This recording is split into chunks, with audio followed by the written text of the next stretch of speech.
வயசானவங்களாம் சொல்லுவாங்க, நோட் பண்ணியிருக்கீங்களா? அவள் பேசுகிறது அப்படி தேன் மாதிரி பேசுவா, ஆனால் ஃபுல்லாக விஷம் அப்படின்னு சொல்லுவாங்க. நீங்கள் நோட் பண்ணியிருக்கீங்களா? அதாவது நம்ம முன்னாடி பேசும்போது ஸ்வீட்டாக எப்படி இருக்கீங்க, என்ன ஏது அப்படின்னு சொல்லி ரொம்ப அன்பாக பேசிட்டு பின்னாடி போய் வந்து ஐயோ அந்த கிளவி இருக்குதே அப்படின்னு பின்னாடி போய் வேற மாதிரி பேசுவாங்க. நம்ம கிட்ட பேசுகிற நிறைய பேர், பழகுற நிறைய பேர், முக்கால்வாசி பேர் இப்படி தான் பேசுகிறாங்க. எல்லாருமே வந்து ட்ரூவாக அவங்களோட உண்மையாக அவங்களோட அன்பை வெளிப்படுத்துறதுல அவங்க வார்த்தையில் எப்போவுமே ஒரு மாயா ஜாலம் இருக்கதா செய்யுது.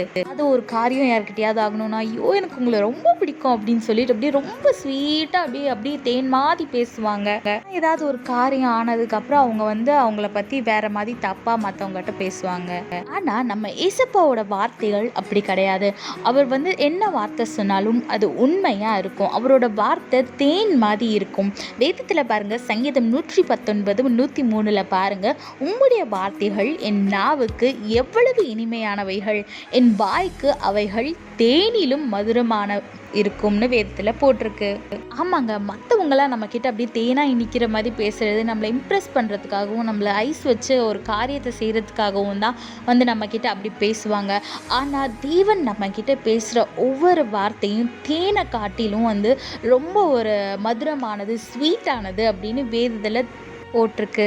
அதனால நீங்கள் மனுஷனோட வார்த்தைகளை நம்பி ஏமாறாமல், மனுஷங்களோட வார்த்தையை பின்னாடி போகாமல் நீங்கள் தேவனோட வார்த்தையை படிங்க. அதை வந்து மனசில் ஏற்றிக்கோங்க.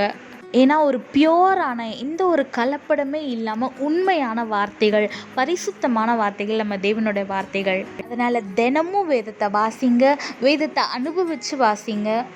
தேன் சாப்பிடும் போது எப்படி ருசித்து சாப்பிட்றீங்களோ அதே மாதிரி வேதத்தை வாசிக்கும் போதும் அதை உணர்ந்து வாசிங்க. தேவன் உங்களோட கண்டிப்பாக பேசுவார். கர்த்தர் உங்களோட கூட இருந்து உங்களை ஆசீர்வதித்து உங்களை வழி நடத்துவாராக. ஆமேன்.